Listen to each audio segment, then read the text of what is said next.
Have you ever had a situation where you tried something out, it didn't work out, and then you tried something slightly different, but it also didn't work out? I know that things can happen in our day to day work and life, and it's all about how you take those challenges and problems and pivot them into a solution. Welcome to Women Leaders on the Move, a Her C-Suite radio podcast. I'm your host, Natalie Benamou, and every week I bring you real world insights to help you navigate leadership, career transitions, and entrepreneurship, especially in the second half of your career, which for many women is after working 20 years or more, you are exploring your future with new eyes wide open. I'm also the founder of Her C-Suite, where women leaders come together to build the future. Today's episode is about today and tomorrow and your future. And it's all about how you can pivot a problem into a solution. You see, as much as we plan, challenges will show up. It's not if they do, it's what do you do about it? And sometimes it may take a couple tries before we really figure it out. That's what I'm going to be talking about today. So let's dive in. Sometimes entrepreneurs wear a lot of hats, and today I'm peeling back the curtain to share a few personal experiences that I hope will help you as you are navigating whether you're a leader, an entrepreneur, or you're trying to evaluate what you're going to do next. You might recognize this. Have you ever had a moment where you were so excited, you thought you found the solution that you've been looking for, and maybe you rushed in a little too fast? I've had a few of these situations happen over the last 4.5 years of being an entrepreneur, but recently I had two back to back. It had to do with some contracts. So I was legally bound and realized really fast I had made a mistake.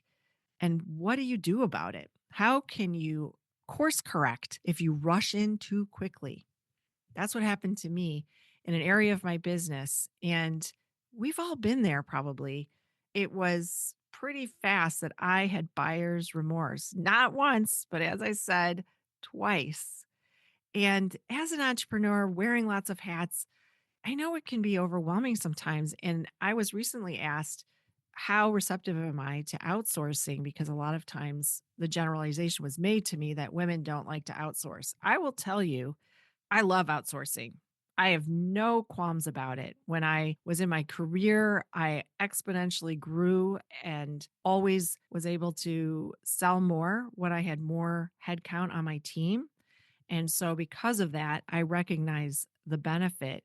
However, as an entrepreneur, there's a financial decision that goes with it that also existed when I was working in my career, but it's personally impacting as an entrepreneur. And so, I don't usually rush in very quickly. I take a lot of time to think about how is this going to align with my business and my clients, and how will I be able to do more doing less. And I am going to describe two scenarios that are both related to marketing in my business. And you might recognize some of the things that I went through because whether you are an entrepreneur or a senior leader, you're making decisions every day that impact your business. The thing is, you have to recognize the red flags and know when to pivot, when to create a solution out of maybe a situation that's a little sticky. Maybe you went ahead with something that you kind of had an inkling that wasn't right, but you did it anyway. From my career in trade shows, I learned a strong sense of problem solving and finding solutions. The harder the challenge, the more I thrived in making it all work, connecting the dots and surprising and delighting the customers. There was a time on the trade show floor when someone on my team did not ship a product for my client, and it was their most important product. Now, this product wasn't small, it was several tons, and it was something that they were going to demo or demonstrate on the show floor. And they had meetings scheduled. And when I was trying to figure out a solution of why is this thing not here and what are we going to do, I got a lot of shrugs and, well, we're just going to have to figure it out. And I don't think we're going to ever be able to have it here for the open. But that harder the challenge that I mentioned, I dug in and I said, we are not going to let our client open the show floor with nothing to demo on opening day. And it was the day before the show. And I found one of those products at a location that was halfway from their headquarters.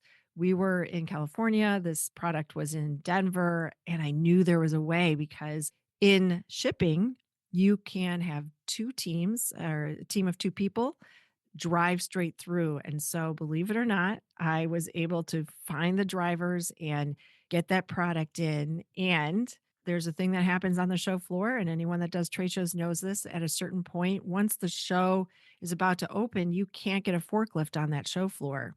And I had six very strong carpenters carry that equipment in, and my client was able to demonstrate all day, every day at that show. The harder the problem, I always was determined and still am to find a way. And sometimes when it's personal, it's not always as clear as it is when I'm doing something for a client, like I just described. And knowing when it's time to change direction or look for a different solution is key. And sometimes it's not always apparent when it's yourself as the customer. This year, I had an opportunity and I needed to make some decisions. I had an opening for my podcast editing, and I was feeling really overwhelmed with my social media. And I also needed to find a new solution for my email marketing. So you take all those things in combination, and I was looking for a one stop fix all kind of solution. And what you may not know is it takes a lot of hours to release every podcast and interview. And the fun part is me recording this episode or interviewing people, but there's a lot of things that happen behind the scenes. And you may have heard the phrase working on your business versus in your business. For the podcast, it really was holding me up from both. And as a sales leader, I love working more on bringing business in and generating than in the business, which is the podcast. So I was really looking for a solution. And as a curious learner, I'm always paying attention to trends, to leaders, who's got solutions, who's sharing out information. And I had a meeting with a potential partner, and her organization checked all the boxes that I was describing earlier. It was a premium solution, but I didn't hesitate because I thought, wow, this is going to free me up.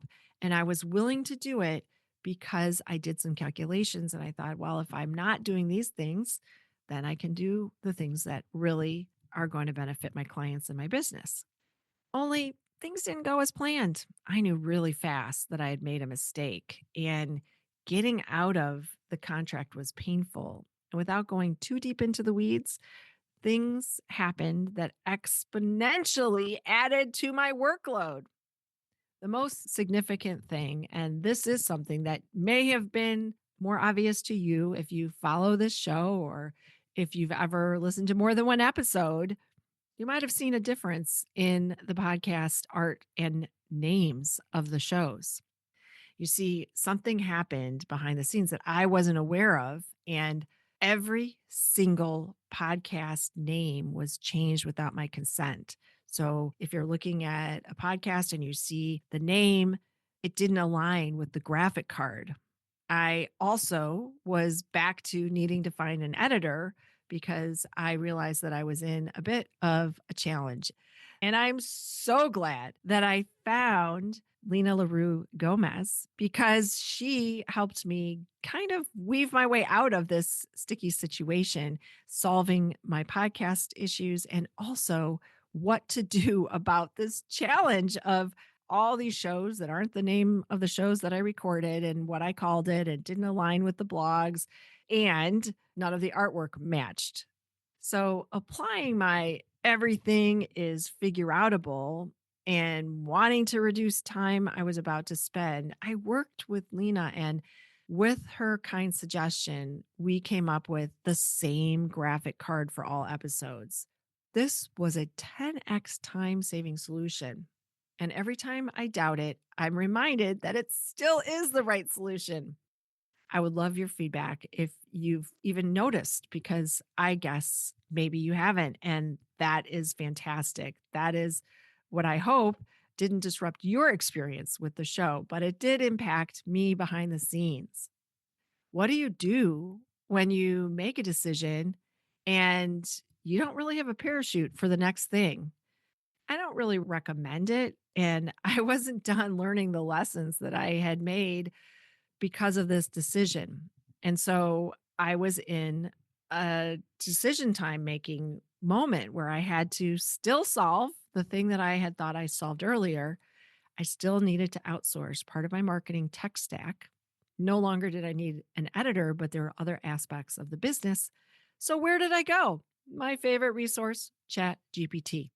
I searched out top companies and who could solve this problem of CRM, email marketing, and also scheduling my meetings. And I found one of the biggest companies. It's well respected. I had a meeting and I thought, this was going to be the thing I needed. Only, can you guess what happened? It wasn't. I realized this time in only 6 days that I had made a mistake. The previous example, it was 2 weeks, but this time, 6 days. I immediately started to see that what I thought was going to work wasn't going to work. You might have something like that happen where you realize and you're kind of panicked. And that was cold sweat panicking time, because I realized, oh my gosh, did I just do this again? Did I just sign a contract again without realizing that this was not the right solution? Do you ever feel like no matter how often we hear a message or experience something, we may repeat the same mistake more than once? I had such high hopes, but there were a lot of red flags, including their tech stack not being aligned and having multiple times things weren't working. After 2 months and over dozens of emails and meetings and follow ups, I'm delighted to share that I was able to exit the agreement and even received a refund. I found out afterwards that this was something really unusual and almost unheard of that I was able to do this. The reality is, running a business, making decisions, hiring contractors, choosing what is best for the organization and your customers can be really hard. The silver lining in these stories is I wasn't alone. I went to my network, and Anastasia Lipsky gave me my amazing editor. She introduced us, and wow, it was one of the best introductions I've had all year. I have built a support system of partners and even customers that I can reach out to. I even tapped into one of our members for legal expertise when I was trying to figure out, okay, what do I do here? And I'm reminded by the quote of Marie Forleo's book, Everything is Figure Outable. You have to be willing to accept that there's cost to your decisions. It can be time, it can be financial loss, it can sometimes be both. Sometimes some lessons are more expensive than others. And you need to see the possibilities and see when the door is closed, what are you going to do to fly through that window? Moving forward past a mistake requires being open to recognize when something isn't working and double down on being willing to make a pivot to achieve a long term goal. Although these give you examples of business lessons, I have so many situations that come to me daily, large and small problems from friends, family, and her C suite members. And connecting the dots, I sort of realized that it just happens naturally. It's one of my favorite things to do. Through these experiences, I realized that being a dot connector is really one of my superpowers. I see opportunities before anyone knows there's a problem. It starts with listening, assessing options, and formulating a plan to breaking things down so that you can achieve your goals by clicking off small segments. Here's how I approach problem solving, like the situations I had before, or even something that I advise for my clients. The first is tune in, get clear on the details, and don't leave anything out. When I work with my clients, we establish buckets that can fall in categories like personal, career, joy, list everything out in those categories and what you're experiencing. Next, you have to evaluate. You know that there's these categories in this list and what's weighing on you. You have to ask yourself, what shifts can I take in order to short term and long term resolve the situation? Next, you have to ask, who do I need to involve? This step is really important because you have clarity. And if the problem is really big, you oftentimes may need to involve other people. If it's a challenge at work, there can be things at play that you don't even know about. And asking for help instead of going and saying, you know what, I've noticed this, here's a solution, is probably a different way to approach things. Think about what your boss is facing and the challenge they have and the ripple impact if you're able to solve it instead of saying, I'm experiencing this. I don't know what to do. What do you think I should do? The last thing is to take action. Don't wait to get started. Make a plan that is not overwhelming. Choose one category and break it down into three segments. When we're faced with challenges, it feels overwhelming and you don't know what to do. But when you have clarity going through this exercise, you have a sense of well being about moving forward. And also, when you see small shifts, it builds your confidence up and you know you're doing the right thing. And if you make a move like I did, and even a second time and it doesn't go right, it's okay. Life isn't about perfection. Things can go wrong. It can be messy and complicated and unpredictable. What you do next is what is important. Don't be afraid to pivot and learn from what you've discovered, and the positive outcomes will follow. Thank you for spending your time with me today. I'm glad that we had this chance to explore behind the scenes, and also hopefully some of the things that happened to me will be avoidable for you. If you feel like you could use a little extra help in that area and you'd like to surround yourself with amazing women, we'd love to see you in her C-suite. Check it out at hercsuite.com. We have programs designed for you in exactly the phase that you're in. If you found this episode helpful, I would love it if you hit subscribe and rate and review the show. It's how people find us. Keep shining your light bright. The world needs you.